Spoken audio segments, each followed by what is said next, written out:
മൃതദേഹം അവിടെ നിന്ന് മാറ്റാൻ ആംബുലൻസ് എത്തിച്ച സമയത്ത് നാട്ടുകാരുടെ വലിയ പ്രതിഷേധം ഉണ്ടാവുകയാണ്.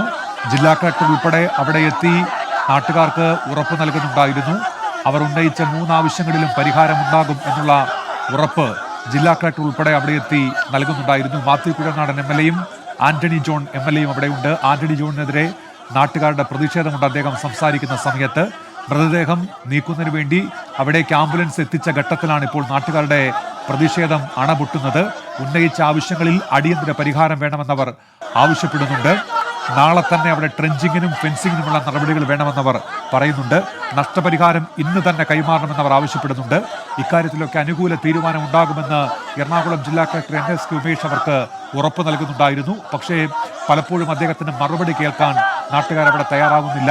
തങ്ങളുടെ ജീവിതാവസ്ഥയാണ് ഇത്തരത്തിൽ കാര്യങ്ങളെ കൊണ്ട് എത്തിച്ചതെന്ന് അവർ പറയുന്നുണ്ട്. ജില്ലാ കളക്ടർ പറയുന്നത് സമാധാനത്തോടെ കേൾക്കണമെന്ന് ഞങ്ങൾക്ക് ആഗ്രഹമുണ്ട്. പക്ഷേ അതിന് പറ്റിയൊരു സാഹചര്യം ഇപ്പോഴില്ല. തങ്ങൾക്ക് നൽകിയ ഉറപ്പുകളൊന്നും ഭരണകൂടങ്ങൾ പാലിക്കാത്ത ഒരു സ്ഥിതിയുണ്ട്. അതുകൊണ്ട് താങ്കളെ ബഹുമാനിക്കാൻ കഴിയാത്ത ഒരു സാഹചര്യമാണ് അവിടെ ഉള്ളത് എന്നാണ് നാട്ടുകാർ ജില്ലാ കളക്ടർ NS ഉമേഷിനോട് പറഞ്ഞത്. അതിന് തൊട്ടു പിന്നാലെയാണ് ഇപ്പോൾ മൃതദേഹം അവിടെ നിന്ന് നീക്കുന്നതിന് വേണ്ടി ആംബുലൻസ് എത്തിച്ചത്. അത് കണ്ടതോടെ നാട്ടുകാർ വീണ്ടും വലിയ തോതിൽ പ്രതിഷേധിക്കുന്നുണ്ട്. അവരെ ശാന്തരാക്കാൻ ഇപ്പോൾ ജനപ്രതിനിധികൾ ഉൾപ്പെടെ ശ്രമിക്കുന്നുണ്ട്. ജില്ലാ കളക്ടർ സംസാരിക്കുന്നുണ്ട്. ഉന്നത പോലീസ് മേധാവി അടക്കമുള്ളവരോടെ എത്തിച്ചേർന്നിട്ടുണ്ട്. DYSP ഉൾപ്പെട്ട സംഘം അവിടെ ഉണ്ട്. അവരൊക്കെ ജനങ്ങളെ ശാന്തരാക്കാൻ ശ്രമിക്കുന്നുണ്ട്. ആന്റണി ജോൺ കോതമംഗലം MLA യാണ്. അദ്ദേഹം നേരത്തെ സംസാരിക്കാൻ തുടങ്ങിയപ്പോൾ നാട്ടുകാരുടെ പ്രതിഷേധം ഉണ്ടായിരുന്നു. വോട്ട് വാങ്ങി ജയിച്ചു പോയതാണ്, പക്ഷേ അദ്ദേഹത്തെ കൊണ്ട് പ്രയോജനം ഉണ്ടായില്ല എന്നായിരുന്നു അവരുടെ പ്രതിഷേധം. മൃതദേഹം അവിടെ നീക്കാൻ അനുവദിക്കില്ല എന്ന് നാട്ടുകാർ ഇപ്പോൾ ഒറ്റക്കെട്ടായി പ്രഖ്യാപിക്കുന്നുണ്ട്. അവരെ ശാന്തരാക്കാൻ ജില്ലാ കളക്ടർ NS ഉമേഷ് ശ്രമിക്കുന്നുണ്ട്. പോലീസ് ഉദ്യോഗസ്ഥർ ശ്രമിക്കുന്നുണ്ട്. പക്ഷേ നാട്ടുകാർ പ്രതിഷേധിക്കുന്നുണ്ട്. അവരുടെ ഭാഗത്തുനിന്ന് വലിയ തോതിൽ പ്രതിഷേധം ഉയരുന്നുണ്ട്. സ്ട്രീറ്റ് ലൈറ്റ് ഉൾപ്പെടെ വന്നത് ഇപ്പോഴല്ലേ എന്നുള്ള ചോദ്യം അവർ ഉയർത്തുന്നുണ്ട്. വലിയ തോതിൽ പ്രതിഷേധം ഇപ്പോഴും തുടരുകയാണ്.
വന്യമൃഗശല്യം കാരണം മരണപ്പെട്ടതാണ്.